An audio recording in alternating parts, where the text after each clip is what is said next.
Assalamualaikum warahmatullahi wabarakatuh.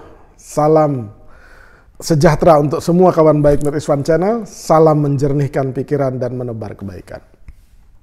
Kawan baik, akhir-akhir ini kata perubahan itu menjadi trending topik ya, di kalangan masyarakat. Itu kalau dalam bahasa Twitter. Ya, ada yang memaknainya secara negatif dan mengeksploitasinya dalam narasi yang sangat negatif, dan sebaliknya ya, ada yang memaknainya secara positif. Nah, kata perubahan ini menjadi menggema sedemikian rupa karena di dalam jagat politik ada satu koalisi ya politik yang menggunakan diksi kata perubahan ini, lengkapnya Koalisi Perubahan untuk Persatuan, yang akhirnya mengusung capresnya itu Mas Anies Rashid Baswedan. Nah, ketika Mas Anies digadang-gadang dan dideklarasikan sebagai capres oleh Nasdem bulan Oktober lalu, ya kampanyenya itu memang change and continuity, itu lengkapnya. Jadi tidak dipenggal satu saja, change. Jadi ada masyarakat yang sebenarnya gagal paham gitu, dan terlalu alergi dan terlalu baper ya, bahwa perubahan itu hanya perubahan. Jadi Mas Anies itu akan merubah segala sesuatunya dan menghentikan segala sesuatunya.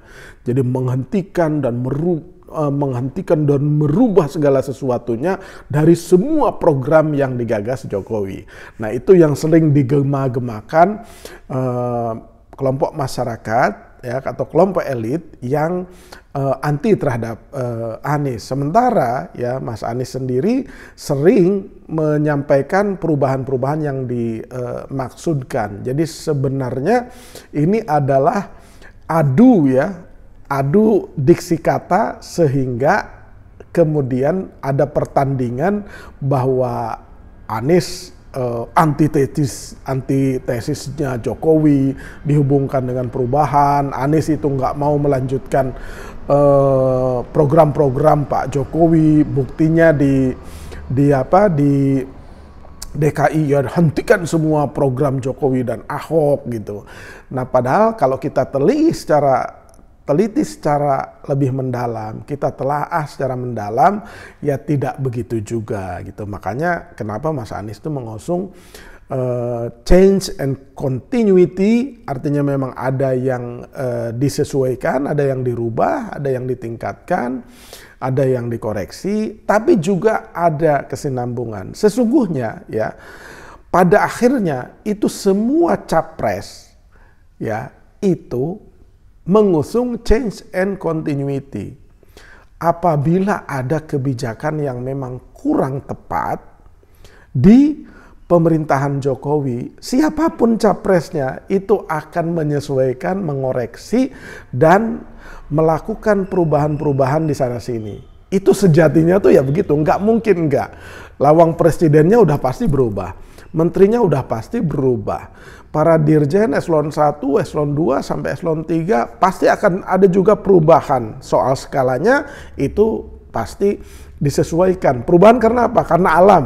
Ada yang pensiun, ada yang masuk MPP, ada yang dipindah ya dari dirjen ini ke dirjen sana.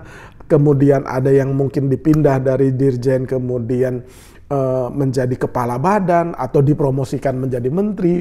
Jadi pasti akan berubah. Nah, kesempatan yang paling detail ya Mas Anies menyampaikan itu adalah wawancara dengan hostnya Liputan 6 ya, Liputan 6 SCTV. Itu ia agak detail menjelaskan di Liputan 6 itu, di rubrik acara itu point of view. Nah, ini rasanya memang amat sangat penting Mas Anies menjelaskan soal itu supaya tidak terjadi lagi gagal paham. Ya, masyarakat itu nggak boleh menelan begitu bahwa Mas Anies itu akan menghentikan secara total semua programnya Pak Jokowi. Gitu. Nah, itu sebenarnya nggak begitu. Ya, ini maknanya nih. Makanya kesempatan point of view itu kita kupas di sini supaya masyarakat lebih memahami apa yang dimaksudkan dengan perubahan oleh Mas Anies itu. dan koalisinya. Itu dimuat di tanggal 16 Mei ya. Wawancaranya itu sebenarnya dilakukan sebelumnya ya di acara tadi itu Point of View. Judulnya Anies Baswedan, siapa saja yang menang Pilpres 2024 akan terjadi perubahan. Mengapa kita khawatir? Ya kan? Itu. Jadi Mas Anies menyampaikan di sini tentang perubahan ya. Menanggapi hal itu, maksudnya tentang isu perubahan itu ya. Anies Baswedan buka suara terkait maksud perubahan yang akan dijalankannya dengan memasukkan 4 hal, yakni apa yang ditingkatkan, apa yang diperbaiki atau dikoreksi, apa yang dihentikan, dan ditambahkan menjadi suatu dalam perubahan. Kadang-kadang kita kalau perubahan itu cuma satu saja, apa yang harus dihentikan. Ya, seakan-akan perubahan itu hanya soal menghentikan, bukan perubahan itu apa yang ditingkatkan, apa yang dikoreksi, apa yang dihentikan, apa yang ditambahkan. Kata Anies dikutip dalam acara Point of View channel YouTube Liputan 6 SCTV Minggu tanggal 14 bulan 5 2023. Selain itu, Anies melanjutkan perubahan yang akan dipadukan unsur keadilan ke depannya akan memiliki kesempatan yang sama, bukan hanya sebagian kalangan. Hal itu ditegaskan akan menjadi salah satu perubahan yang akan dilakukan. Itulah kenapa sebabnya kami melihat yang penting saat ini adalah mengembalikan unsur keadilan, kesetaraan di dalam setiap pengambilan keputusan. Jadi itu unsur perubahan yang kita masukkan. Maka dari itu, Anies menilai jangan khawatir dengan kalimat perubahan yang dibawanya. Sebab bila perubahan dimaksudkan mengganti Presiden Jokowi, semua calon yang menang akan membawa perubahan presiden. Betul juga. Jadi kalau misalkan Ganjar Prabowo, dia pasti nyapres itu untuk mengganti atau merubah presidennya. Itulah esensi perubahan yang kita lakukan. Jadi memang tidak mungkin besok itu kalau lihat aturan manusianya itu tanpa perubahan. Siapa saja yang menang akan terjadi perubahan presiden kok. Terjadi perubahan kabinet kok. Jadi kenapa kita khawatir dengan kata perubahan, kata dia. Dan bahwa misalnya sekarang menteri Pak Presiden Gubernur mendapatkan approval yang tinggi itu mencerminkan kepuasan publik apa yang beliau kerjakan. Kita tidak bicara kemarin, kita bicara ke depan. Kami akan memasukkan unsur keadilan kesetaraan di dalam mengambil keputusan di semua sektor tambahnya. Nah itu adalah jawaban majleb ya dari seorang calon presiden untuk memberikan pemahaman bahwa perubahan yang disematkan ke dalam Anies dan seolah-olah itu berlawanan dengan Pak Jokowi dan pemerintahan saat ini ternyata itu tidak benar ya. Jadi secara menarik Mas Anies menyampaikan semua capres itu akan mengganti Presiden Jokowi gitu. Jadi kenapa hanya alergi terhadap Mas Anies saja? Jadi intinya semua capres baik itu Ganjar, Prabowo maupun Anies itu memang bertekad untuk ujungnya menggantikan Pak Presiden Jokowi ya. Dan semua capres itu juga semua tanpa kecuali itu pasti akan melakukan perubahan-perubahan yang seperti disampaikan oleh Mas Anies tadi ya, meningkatkan programnya, mengkoreksi programnya, memperbaiki programnya, menambahkan programnya, bahkan semua capres akan melakukan ya penghentian atas program kerja yang dipandang memberikan efek negatif, dampak negatif, dan kebijakan yang tidak benar atau salah. Itu semua capres akan melakukan itu. Jadi betul kata Mas Anies, nggak perlu juga koreksi. Tapi ini adalah kesempatan Mas Anies memang menjelaskan apa yang dimaksudkan oleh beliaunya itu sebagai perubahan itu sendiri.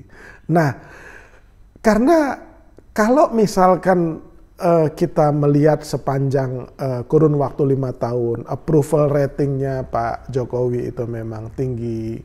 itu kan memang atas kerja-kerjanya. Jadi Jokowi sendiri pasti patut bangga, jajaran pemerintah saat ini patut bangga karena approval ratingnya atau tingkat kepuasan atas kinerja pemerintahan saat ini itu di atas 60% gitu.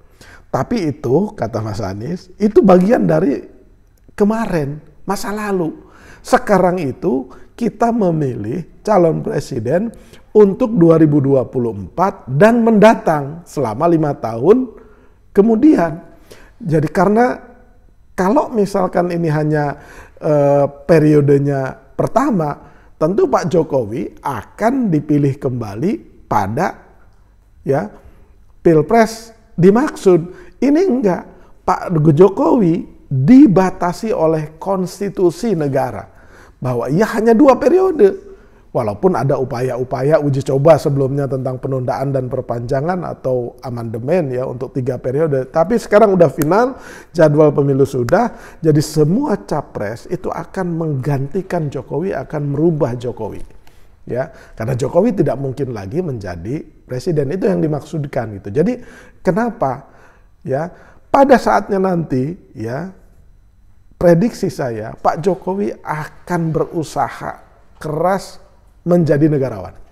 Bahwa kemudian di belakang layar dia bisik-bisik, dia perintah kanan kiri, dia endorse, dia yang dia sukai dan dia nyaman, itu hal yang lain. Tapi di ruang publik Pak Jokowi kemungkinan besar dan hampir dapat dipastikan ia akan menjadi negarawan. Ia akan menjadi negarawan. Kalau tidak menjadi negarawan, ia akan merosot drastis kenegarawanannya, ketokohannya, dan reputasinya. Gitu. Jadi penjelasan Mas Anies the point of view memang menjadi poin penting supaya masyarakat itu mengetahui apa yang dimaksudkan dengan Mas Anies tentang perubahan itu. Nah, tentu saja semua capres juga harus mencari dan diberikan kesempatan untuk menjelaskan apa yang menjadi slogannya, apa yang menjadi kata-kata kunci yang akan dia usung di dalam pencapresan nanti. Entah itu Ganjar, entah itu Prabowo. Dia membawa gagasan apa? Ganjar membawa gagasan apa? Prabowo membawa gagasan apa?